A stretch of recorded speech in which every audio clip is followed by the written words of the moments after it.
महाराष्ट्र में जब इंडिया गठबंधन की बैठक समाप्त हुई तो कई मुद्दे सामने आए थे, कई संयोजक बनाए गए थे और कहा यह गया था कि कौन कौन से मामले कितना जल्दी निपटाए जाएंगे और अगली बैठक कहाँ होगी। महाराष्ट्र बैठक के बाद ये भी तय हुआ था कि एक रैली संयुक्त रूप से करेंगे मध्य प्रदेश में। उस रैली में अपनी ताकत दिखाएगा इंडिया गठबंधन। महाराष्ट्र में आपको पता है कि क्या कुछ चल रहा है, बिहार में आपको पता है क्या कुछ चल रहा है, बंगाल में आपको पता है क्या कुछ चल रहा है, दिल्ली की आपको खबर है। लेकिन जिन राज्यों में चुनाव हैं उन राज्यों में स्थितियां क्या होंगी, क्या इंडिया गठबंधन एकजुट होकर के लड़ेगा, बिहार में जो सरकार चल रही है वो चलेगी, ये सारे सवाल कहीं ना कहीं आपको उलझा कर रखे होंगे। लेकिन जो रैली भोपाल में थी वो कैंसिल होने के बाद एक बार फिर से सवाल खड़े हो गए कि आखिर होगा क्या। ये सवाल तब खड़ा हुआ जब संयोजकों की बैठक हुई और संयोजकों की बैठक में पूरा मामला जो खुल करके सामने आया वो उस तरह का नहीं था जिसकी चर्चा हो रही थी। सीट शेयरिंग के समझौते पर कोई फैसला नहीं हुआ और समय बढ़ा दिया गया। इस बैठक में नीतीश कुमार ने अपने खेमे से जो संयोजक चुने गए थे ललन सिंह, उन्हें रोक लिया और संजय झा को भेजा। कहानी यहीं से शुरू होती है। अब इंडिया गठबंधन में सीट शेयरिंग का मामला इस तरह से उलझ गया है कि इसे सुलझाने में पसीने छूट गए हैं इंडिया गठबंधन के नेताओं के। अलग अलग राज्यों में अपनी अपनी समस्याएं हैं और ख़ास करके अगर बिहार की बात करें तो बिहार में इंडिया गठबंधन में जो दल शामिल हैं उनमें आपस में सामंजस्य बिठाना नाको चने चबाने जैसा है। नीतीश कुमार ने साफ तौर पे कह दिया है कि सीट शेयरिंग का समझौता जितना जल्दी कर लिया जाए उतना ही बढ़िया होगा।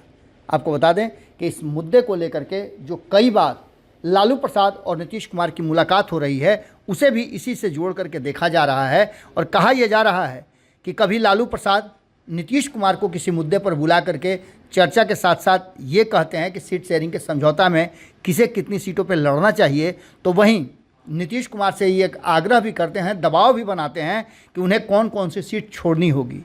ये सारी बातें नीतीश कुमार को मंजूर नहीं है। जब कल अचानक से नीतीश कुमार राबड़ी आवास से सीधे पहुंच जाते हैं नीतीश कुमार के पास, तो कहीं ना कहीं ये चर्चाएं शुरू हो जाती है कि आखिर जाने का कारण क्या है। पहला कारण तो ये था कि ललन सिंह और नीतीश कुमार के साथ साथ अशोक चौधरी का जो मामला है वो था, और दूसरा था कि राजद सुप्रीमो सीधे मुख्यमंत्री आवास पहुंचकर नीतीश कुमार से उस विषय पर भी बात करना चाहते थे जो सीट शेयरिंग से जुड़ा हुआ है। आधे घंटे तक बातचीत हुई और जो सूत्र बता रहे हैं उन सूत्रों के अनुसार लोकसभा चुनाव में सीटों के बंटवारे कैसे हों, नीतीश कुमार से इस पर बातचीत के दौरान तय करना चाहते हैं लालू प्रसाद कि जल्दी से तैयारियां शुरू हो जाए।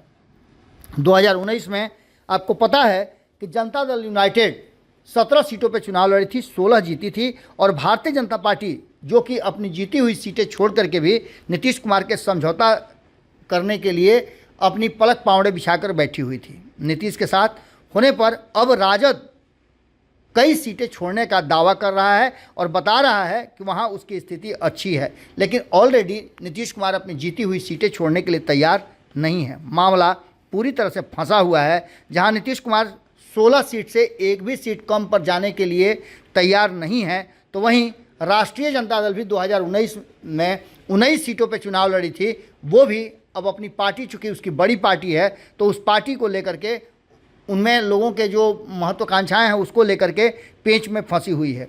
तो दूसरी तरफ कांग्रेस ने भी 10 सीटों का दावेदारी ठोक करके कहीं ना कहीं इन दोनों के लिए समस्याएं बढ़ा दी है। तो वाम दलों के नेता भी लगातार मुलाकात कर रहे हैं और ऐसी स्थिति में कहीं ना कहीं ये बड़ा ही मुश्किल समय आ गया है। और इस मुश्किल समय में एक बात तो साफ नज़र आ रही है कि पूरा का पूरा मामला सीट शेयरिंग पर आकर के अटक गया है। कहीं ऐसा ना हो कि ये सीट शेयरिंग का जो मामला है वो इंडिया गठबंधन और ख़ास करके बिहार में महागठबंधन के लिए एक बड़ी टेढ़ी खीर हो जाए, जिसे सुलझाना दोनों के लिए असंभव हो जाए और ऐसी स्थिति में दोनों के रास्ते अलग अलग हो जाएं।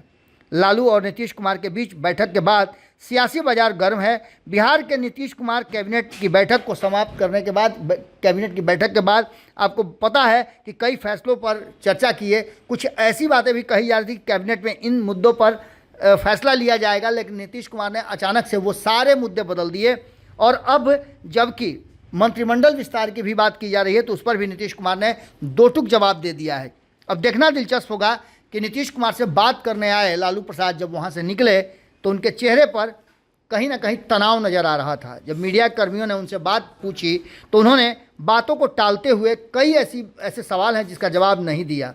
अब देखना दिलचस्प होगा कि तेजस्वी यादव अब्सेंट हैं और तेजस्वी यादव के अब्सेंटी में लालू और नीतीश का ये मुलाकात किस करवट बैठता है। जुड़े रहिए भारत लाइव के साथ, खबरों का सिलसिला लगातार जारी है। बहुत बहुत धन्यवाद। धीरे धीरे से मेरी जिंदगी में आना, धीरे धीरे से दिल को चुराना। नमस्कार, मैं अनुराधा पौडवाल 26 नवंबर को पैनोरामा स्टार सीजन 6 के कार्यक्रम में पूर्णिया बिहार आ रही हूँ। मुझे पैनोरामा ग्रुप के निर्देशक संजीव मिश्रा जी ने बुलाया है, तो हम सब मिलते हैं पैनोरामा ई होम्स में शाम 7 बजे। नमस्कार। अगर ये वीडियो पसंद आई और वह बिहार के राजनीति और बिहारियत से सरोकार रखेनी तो सब्सक्राइब बटन दबा के चैनल के सब्सक्राइब कर ली।